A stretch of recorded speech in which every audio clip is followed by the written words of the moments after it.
Les horizontaux, c'est un spectacle collaboratif qui comporte un grand nombre de sculptures, quelque part entre 50 et 100, qu'on confie au public pour tout un jeu, pour un déplacement, pour toute une histoire de nomadisme et d'utopie.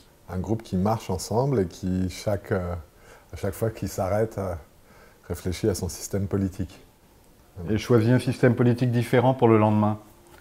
C'est-à-dire que c'est jamais deux fois le même. Donc tous les soirs, ils discutent de la manière dont ça va se passer le lendemain et ils inventent à chaque fois des nouvelles combinaisons, de nouvelles manières d'organiser les choses. C'est vrai ça? Qui marchera demain? On a une époque particulière où certains d'entre nous se rendent compte qu'on a eu l'occasion avec le confinement de sortir la tête du guidon un peu. Et il y en a déjà plusieurs dans la compagnie qui se sont dit « c'est quoi cette vie qu'on vit ?» Voilà.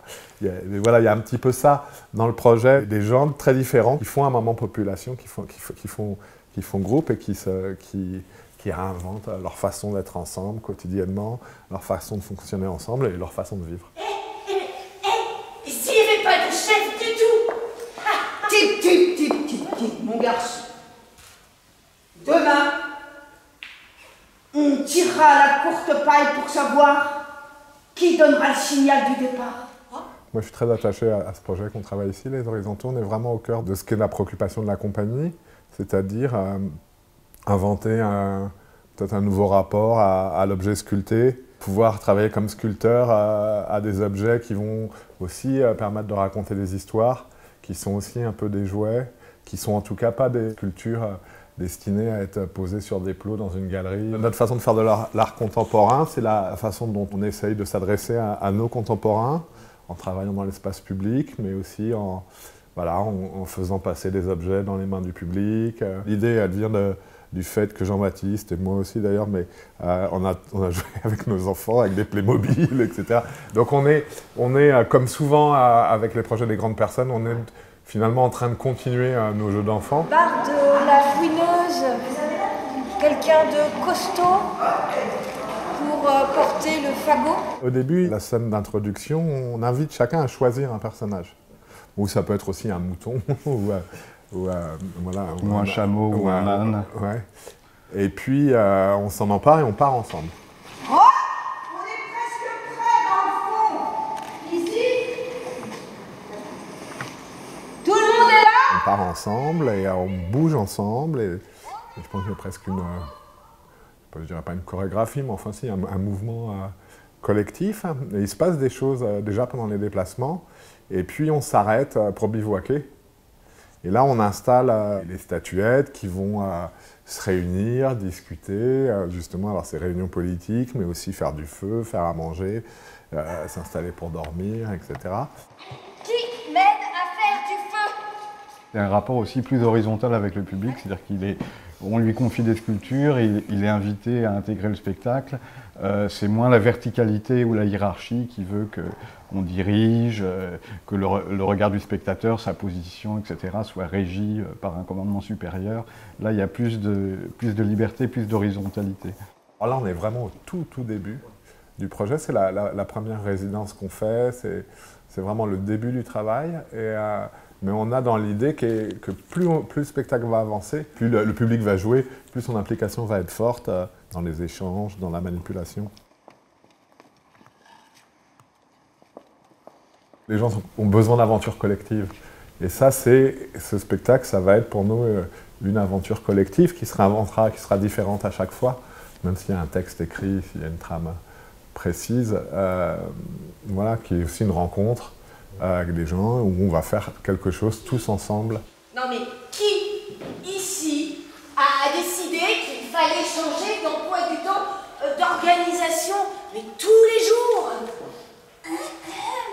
Jean-Baptiste avance sur le texte, on avance sur la sculpture, on avance sur le jeu. Ça se construit, ça se répond, on échange. Il y a une partie des textes qui ont été développés en atelier déjà à Torcy, en banlieue parisienne, avec pas mal de réussites. Ça a déjà donné une base solide. Après, il y a des lectures poétiques aussi qui donnent des idées. Voilà. Et en fait, le texte est aussi développé dans ces moments de résidence ou d'atelier parce que il est expérimenté, il est mis en bouche.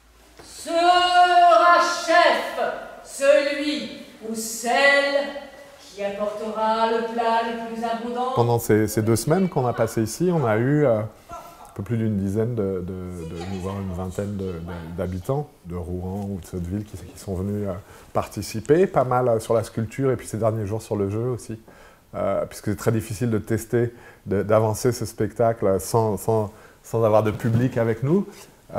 Mais voilà, il y a des gens qui ont sculpté aussi des choses. Voilà, on est toujours dans une phase de recherche, mais il y a eu déjà une partie des sculptures réalisées dont on sait qu'elles vont rester dans le spectacle. Pas toutes, on voit d'autres, on voit les personnages qui sont indispensables, les gestes qui sont indispensables. C'est pas de la marionnette, mais il peut y avoir quelques articulations. Les personnages doivent pouvoir s'allonger ou s'asseoir. On veut que chaque personnage puisse avoir des gestes différents et des fonctions, des attitudes différentes. C'est bon, tout le monde est prêt? On est prêt? On est prêt? C'est parti! Allez! On a aussi pensé à une structure dont les éléments pouvaient être intervertis éventuellement. Puisque c'est un déplacement, il faut aussi qu'on soit sensible au paysage, qu'on l'épouse, que donc selon les endroits, selon les possibilités, ce ne soient pas les mêmes segments qui apparaissent ou pas dans le même ordre. L'idée, c'est qu'il n'y a pas de décor, et c'est qu'à chaque fois, finalement, le décor, on utilise au maximum le décor de l'espace dans lequel on va se trouver, qui pourra être aussi bien un espace très urbain qu'un parc, voire un espace naturel, une forêt. Je pense que c'est une forme qui peut vraiment s'adapter à des décors différents, mais on jouera avec le décor aussi, quoi. On attend avec assez d'impatience demain. On n'est pas prêt, il faut qu'on avance encore aujourd'hui et demain matin, mais on va expliquer d'abord qu'on est vraiment au début, que les gens n'aient pas une attente d'une forme très aboutie. Et on va présenter le démarrage, c'est-à-dire le choix. Ensuite, il y aura un premier déplacement, on va faire un premier bivouac, et un autre déplacement, un deuxième bivouac. Voilà, on va jouer 2 scènes sur un spectacle qu'on comprendra 6 ou 7, je pense. Le fait qu'on fasse 2 scènes, c'est de voir aussi comment, est-ce que quand ils auront vu une fois, comment on installe, on dispose les sculptures, est-ce que les gens vont nous aider? On va les inviter un peu à le faire, mais très discrètement, de voir qu'est-ce qu'ils jouent dans les déplacements, est-ce que c'est intéressant, quelle visibilité on a les uns des autres quand on se déplace, quelle écoute on a, qu'est-ce qui peut ou ne peut pas s'envoyer comme texte à ce moment-là, et puis de voir si les gens s'intéressent, et quel effet ça fait. Il y a des gens, ça fait très longtemps qu'ils n'ont pas joué avec des petites statuettes et des petits animaux. Est-ce que tout le monde a un bonheur à le faire? Quel lien va se tisser entre ces spectateurs et leurs statuettes? Nous sommes les horizontaux. Les horizontaux! Les horizontaux! On attend de voir un petit peu comment les gens vont s'emparer de ça, d'une forme qui n'est pas, dans un rapport je dirais habituel. C'est un petit peu un ovni quand même. Celle qui sait garder les secrets.